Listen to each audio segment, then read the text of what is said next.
ఉషోదయం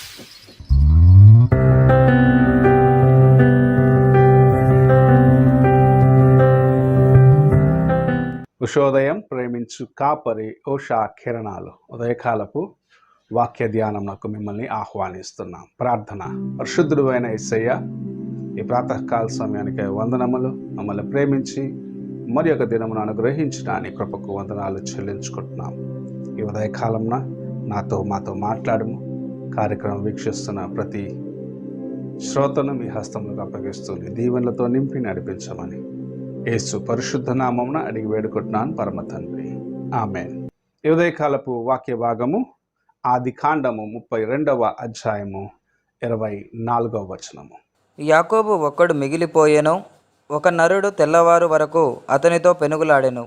మనం చదువుకున్న వాక్య భాగము యాకోబు దేవునితో లేక దేవుని దూతతో పెనుగులాడిన అంశంను మన ముందు ఉంచడం మనం చూడగలం.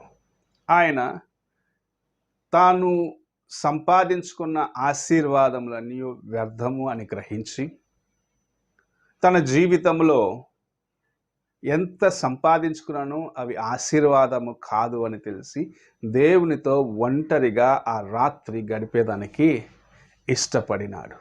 ఆయన ఒంటరిగా దేవునితో గడిపే సమయమున జరిగిన సంఘటనే మనము ఇప్పుడు చదువుకున్నాం.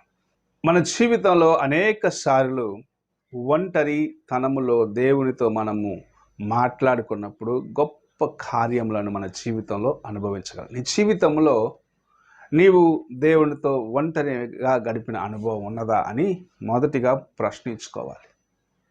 సమస్యలో ఉన్నప్పుడు, ఇబ్బందుల్లో ఉన్నప్పుడు, కష్టములో, వేదనలో ఉన్నప్పుడు, దేవుని యొక్క కృప కొరకు ఎదురు చూస్తున్న సమయమున ఆయన నీకు సహాయము చేయాలి, ఆయన నీకు తోడుగా ఉండాలి అని నీవు ఆశించే ఆ పరిస్థితిలో నిన్ను నీవు పూర్ణముగా సమర్పించుకొని ఆయన యొద్దకు వచ్చినట్లయితే ఆయన నీకు సహాయము చేయగలడు. ఇక్కడ యాకోబు తన సహోదరుని మొదటిగా మోసగించి అతని యొక్క ఆశీర్వాదాన్ని సంపాదించుకున్నాడు. అటు తరువాత తన యొక్క మామను మోసగించినాడు. అక్కడ కొంచెం ఆస్తిని సంపాదించుకున్నాడు. అయితే ఇప్పుడు ఉన్న పరిస్థితి ఏమిటని మనం చూసినట్లయితే, ఒక పక్క తన యొక్క మామ అంతవరకు తరుముచూ ఉన్నాడు. తనకి ఎదురుగుండా తన యొక్క సహోదరుడు అతన్ని చంపాలని బయలుదేరినాడు. తన జీవితంలో ఒక నిర్ణయము తీసుకోవాల్సిన వాడిగా ఉన్నాడు. తనకు ప్రాణ భయము కూడా ఉన్నట్లు మనము అర్థం చేసుకోవచ్చు.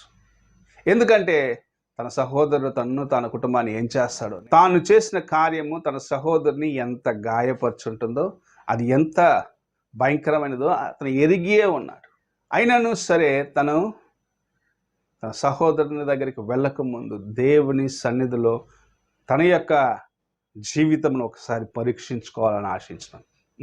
నేను ఒంటరిగా దేవుని సన్నిధిలో హృదయాన్ని పరీక్షించుకున్నప్పుడు మాత్రమే మన ముందున్న గడ్డు సమస్యలు, కొండలాంటి సమస్యలు, ఎవరు పరిష్కరించలేరు అని చెప్పబడే కార్యములను ప్రభు మన జీవితంలో వాటి నుండి మనకు విడుదలను ఇచ్చేవాడిగా ఉన్నాడని గ్రహించుకోగలము.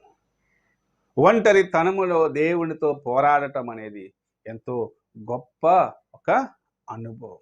యాకోబు ఆ రాత్రంతా దేవునితో పెనుగులాడినాడు. ఎలాగైనా నన్ను ఆశీర్వదించుము, నువ్వు ఆశీర్వదిస్తే మాత్రమే నిన్ను పోనిస్తాను అని పెనుగులాడినాడు.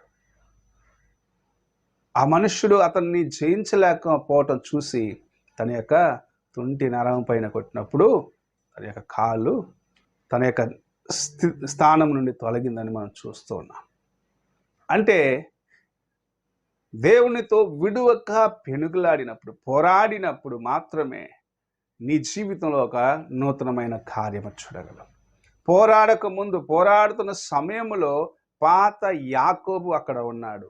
అయితే ఎప్పుడైతే దేవుని యొక్క హస్తము ఆయన పైకి దిగి వచ్చినదో, ఎప్పుడైతే దేవుని యొక్క హస్తము ఆయనను ముట్టినదో, ఎప్పుడైతే దేవుని యొక్క చేయి ఆయన జీవితంలో వచ్చినదో, అతను నూతనమైన వ్యక్తిగా మార్చబడ్డవాడిగా, అంతవరకు యాకోబుగా ఉన్నవాడు అప్పటి నుండి ఇశ్రాయేలుగా మార్చబడ్డవాడిగా, అప్పటి నుండి దేవుని యొక్క వాగ్దానమును సంపూర్ణము చేసుకునేదానికి దేవుని యొక్క కృపను సంపాదించుకున్నవాడుగా ముందుకు వెళ్ళటం మనం చూడగలము. అంతకుముందు తన యొక్క బలము పైన, తన యొక్క శక్తి పైన ఆధారపడ్డవాడు అప్పటి నుండి దేవుని యొక్క కృప పైన ఆధారపడే ఒక కార్యమును చూడగలము. ఈ ఉదయ కాలమున ప్రభు నిన్ను చూస్తున్నాడు. నీవు ఆయన యొద్దకు వెళ్ళి ఆయనతో ఒంటరిగా నీ సమయంను గడపగలిగినట్లయితే గడ్డు సమస్యలకు పరిష్కారం ఇస్తాడు. నీ పాత జీవితం నుండి ఒక నూతనమైన మలుపు నీకు అనుగ్రహించి నిన్ను మార్చి ఆశీర్వదించాలనేది దేవుని యొక్క చిత్తమై ఉంటున్నది. నీవు ఆయన చిత్తమునకు లోబడు, నీవు ఆయన మాటకు లోబడు, నీవు ఆయనకు విధేయుడుగా ఉండు, విధేయురాలుగా ఉండు.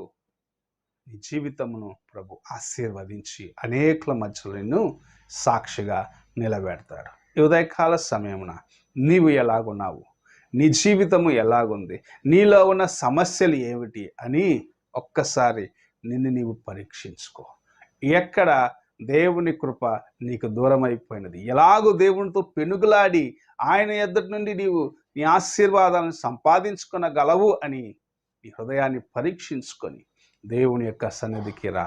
అప్పుడు ప్రభు నిన్ను ఆశీర్వదించి నూతనమైన ఒక అనుభవంలో, నూతనమైన ఒక జీవితం నీకు అనుగ్రహించి నిన్ను నడిపిస్తాడని ప్రభు నీతో మాట్లాడుచూ ఉన్నాడు. ప్రార్థన చేసుకుందాం. పరిశుద్ధుడు అయిన యేసయ్య, ఈ ఉదయ కాలమున మీరు అనుగ్రహించిన నీ కృపకు వందనాలు. నీ కృప చేత మేము నడిపించబడేదానికి, మేము నాయన నీ సన్నిధిలో ఏకాంతముగా ఒంటరిగా సమయాన్ని గడిపేదానికి సహాయము చేయమని, మాలో ఉన్న బలహీనతలన్నిటినీ ఒప్పుకొని విడిచిపెట్టి నూతనమైన ఆశీర్వాదములతో, నూతనమైన అనుభవంలోకి మేము వెళ్ళేదానికి సహాయము చేయమని యేసు పరిశుద్ధ నామమున అడిగి వేడుకుంటున్నాను పరమ తండ్రి. ఆమేన్. తండ్రి అయిన దేవుని ప్రేమ, కుమారుడైన క్రీస్తు కృప, ఆదరణకర్త అయిన పరిశుద్ధాత్మ సహవాసము ఇప్పుడు ఎల్లప్పుడూ తోడై ఉండి సదాకాలము నడిపించును గాక. ఆమేన్.